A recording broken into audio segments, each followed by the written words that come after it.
The Financial Services Authority was a quasi-judicial body responsible for the regulation of the financial services industry in the United Kingdom. Between 2001 and 2013, it was founded as the Securities and Investments Board in 1985. Its board was appointed by the Treasury. Although it operated independently of government, it was structured as a company limited by guarantee and was funded entirely by fees charged to the financial services industry. Due to perceived regulatory failure of the banks during the financial crisis of 2007-2008, the UK government decided to restructure financial regulation and abolish the FSA. On the 19th of December 2012, the Financial Services Act 2012 received royal assent, abolishing the FSA with effect from the 1st of April 2013.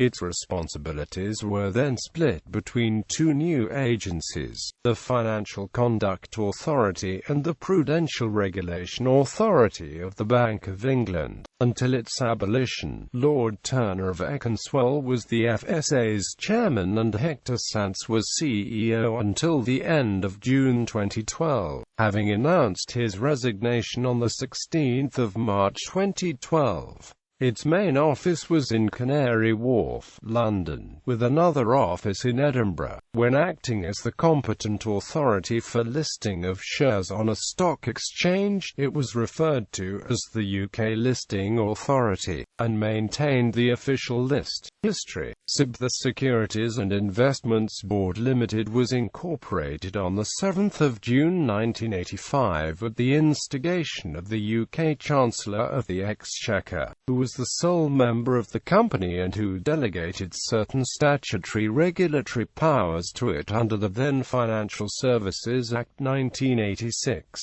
It had the legal form of a company limited by guarantee. After a series of scandals in the 1990s, culminating in the collapse of Barings Bank, there was a desire to bring to an end the self-regulation of the financial services industry and to consolidate regulatory responsibilities which had been split amongst multiple regulators. The SIB revoked the recognition of the Financial Intermediaries, Managers and Brokers Regulatory Association as a self-regulatory organization in the United Kingdom in June 1994, subject to a transitional wind-down period to provide for continuity of regulation, whilst members moved to the Personal Investment Authority, which in turn was subsumed. FSA. The name of the Securities and Investments Board was changed to the Financial Services Authority on the 28th of October 1997 and it started to exercise statutory powers given to it by the Financial Services and Markets Act 2000 that replaced the earlier legislation and came into force on the 1st of December 2001. At the time, the FSA also took over the role of the Securities and Futures Authority, which had been a self-regulatory organization, responsible for supervising the trading in shares and futures in the UK, in addition to regulating banks, insurance companies and financial advisors. The FSA regulated mortgage business from the 31st of October 2004 and general insurance intermediaries from the 14th of January 2005. Abolition. On the 16th of June 2010, the Chancellor of the Exchequer, George Osborne, announced plans to abolish the FSA and separate its responsibilities between a number of new agencies and the Bank of England. The Financial Conduct Authority would be responsible for policing the financial activities of the city and the banking system. A new Prudential Regulation Authority would carry out the prudential regulation of financial firms, including banks, investment banks,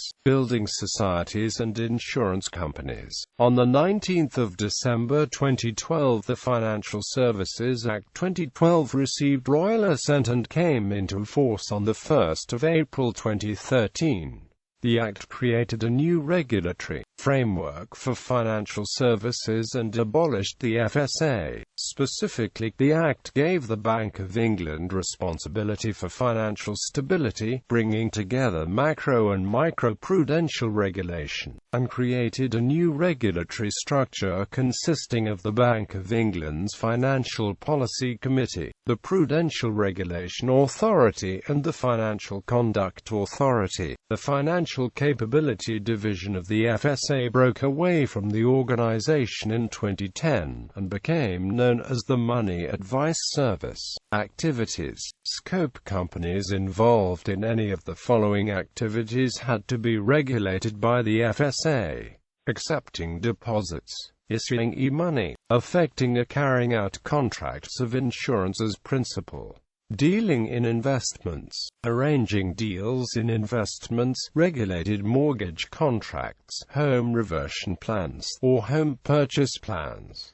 managing investments, assisting in the administration and performance of a contract of insurance, safeguarding and administering investments, sending dematerialized instructions, establishing etc. collective investment schemes, personal pension schemes, or stakeholder pension schemes, advising on investments, regulated mortgage contracts, regulated home reversion plans, or regulated home purchase plans, Lloyd's insurance market activities, entering into and administering a funeral plan, regulated mortgage contract, home reversion plan or a home purchase plan, agreeing to do most of the above activities. For the 14th of January 2005, the FSA also regulated the motor industry, applicable when insurance products were sold in conjunction with the vehicle purchase.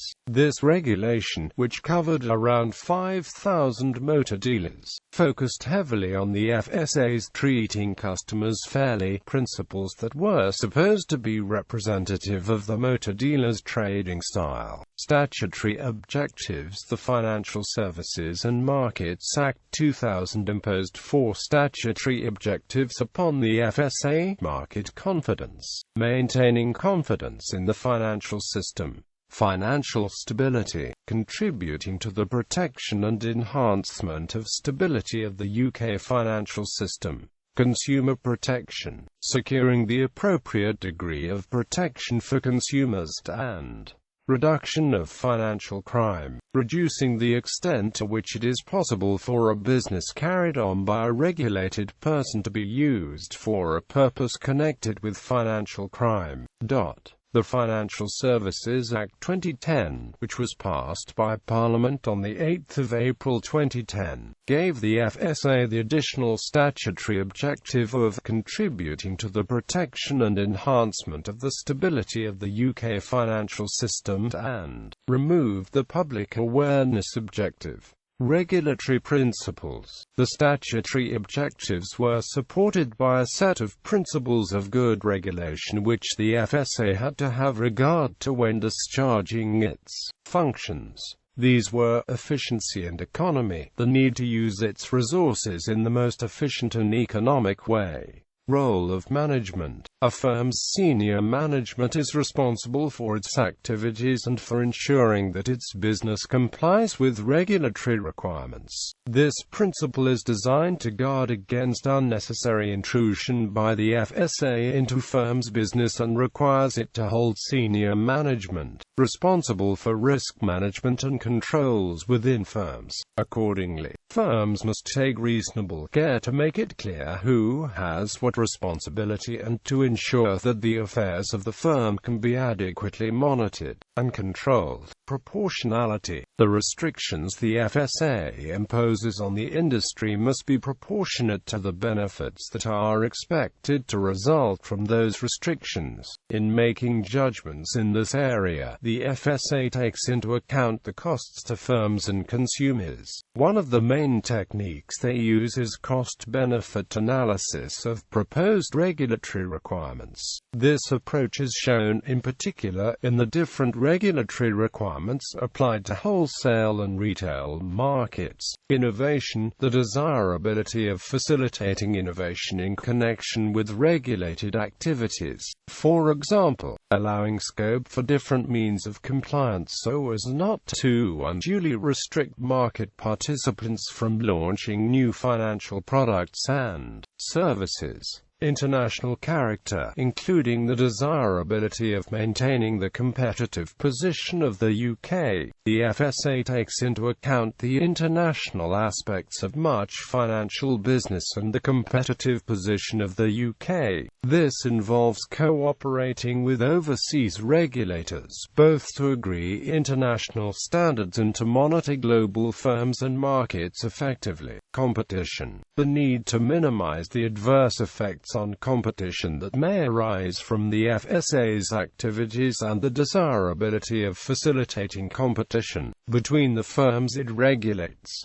This covers avoiding unnecessary regulatory barriers to entry or business expansion. Competition and innovation considerations play a key role in the FSA's cost-benefit analysis work. Under the Financial Services and Markets Act, the Treasury, the Office of Fair Trading and the Competition Commission all have a role to play in reviewing the impact of the FSA's rules and practices on competition. Retail consumers. The FSA had a priority of making retail markets for financial products and services work more effectively, and so help retail consumers to get a fair deal. Over several years, the FSA developed work to raise levels of confidence and capability among consumers. From 2004, this work was described as a national strategy on building financial capability in the UK. This program was comparable to financial education and literacy strategies in other OECD countries, including the United States. In June 2006, the FSA created its Retail Distribution Review Program, which they maintained would enhance consumer confidence in the retail investment market. The RDR came into force on the 31st of December 2012. The RDR is expected to have a significant impact on the way in which financial services are delivered to retail investors in the UK. The primary delivery mechanism of financial services to retail customers is via approximately 30,000 financial intermediaries who are authorized and regulated by the FSA. They are expected to bear the brunt of the force of the RDR. The key elements of RDR are: independent advice is truly independent and reflects investors' needs. People can clearly identify and understand the service they are being offered. Commission bias is removed from the system and recommendations made by advisors are not influenced by product providers. Investors know upfront how much advice is going to cost and how they will pay for it. All investment advisors will be qualified to a new, higher level, regarded as equivalent to the first year of a degree. The combination of these factors is expected to significantly reduce the profitability of many FI practices. In anticipation of the new regulatory environment being enforced, the industry landscape is undergoing significant change. Despite the fact that many in the industry are considered to be poorly prepared for the changes coming into effect, the most significant identifiable trends are consolidators buying up small firms of this as a result of the higher qualifications threshold and downward pressures on profitability resulting from RDR. Ian Ampwy estimate that the number of registered individuals will fall from 30,000 to 20,000 within the next 5 years. IFAs are embracing the concept of wrap account. Incumbent fund supermarkets and life assurance companies are in response launching their own wrap platforms. IFAs are rapidly moving from the traditional investment solution for clients, recommending a portfolio of largely equity-oriented collective investment schemes and being paid initial and annual renewal commission by the fund provider to an outsourcing model, recommending that clients appoint a discretionary fund manager to manage the client's portfolio and charging the client an annual oversight fee. A recent survey found that 89% of IFAs are considering outsourcing to discretionary managers as a result of RDR. Several new entrants are making major inroads into this market at the expense of the incumbent retail-oriented funds groups such as Schroders, Gartmore, Fidelity Investments, etc. The larger discretionary fund managers are finding it difficult to adapt their business models to cope with these changes, given that the small average portfolio size is better suited to multi-manager solutions via wrap platforms, when these fund managers tend to prefer to retain custody and investing in direct equities. 2009 Regulations. The Payment Services Regulations 2009 came into force on 1 November 2009 and shifted the onus onto the banks to prove negligence by the holder of debit and credit cards in cases of disputed payments. The FSA said it is for the bank, building society or credit card company to show that the transaction was made by you, and there was no breakdown in procedures or technical difficulty before refusing liability. On the same day the banking conduct regime commenced. It applies to the regulated activity of accepting deposits, and replaces the non-lending aspects of the Banking Code and Business Banking Code. Organization, management and accountability. The FSA was not accountable to Treasury ministers or to Parliament, as confirmed by Hector Sanz at a Treasury Select Committee meeting on 9 March 2011. Sanz told TSC Chair Andrew Tyree that Parliament needed to legislate to remove the FSA's non-accountable status. This was further confirmed by Mark Garnier MP who, when commenting on the FSA's negative reaction to a Treasury Select Committee report on the RDR, stated that if the FSA chose to ignore the TSC there was nothing they could do about it. It was operationally independent of government and was funded entirely by the firms it regulated through fines, fees and compulsory levies. Its board consisted of a chairman, a chief executive officer, a chief operating officer, 2 managing directors, and 9 non-executive directors selected by and subject to removal by Treasury. Among these, the Deputy Governor for Financial Stability of the Bank of England was an ex officio board member. This board decided on overall policy with day-to-day decisions and management of the staff being the responsibility of the executive. This was divided into 3 sections, each headed by a managing director and having responsibility for one of the following sectors: retail markets, wholesale and institutional markets, and regulatory services. Its regulatory decisions could be appealed to the Financial Services and Markets Tribunal. Treasury decided upon the scope of activities that should be regulated, but it was for the FSA to decide what shape the regulatory regime should take in relation to any particular activities. The FSA was also provided with advice on the interests and concerns of consumers by the Financial Services Consumer Panel. This panel described itself as an independent voice for consumers of financial services. Members of the panel were appointed and could be dismissed by the FSA, and emails to them were directed to FSA staff. The Financial Services Consumer Panel did not address individual consumer complaints. The FSA was governed by a board appointed by Treasury.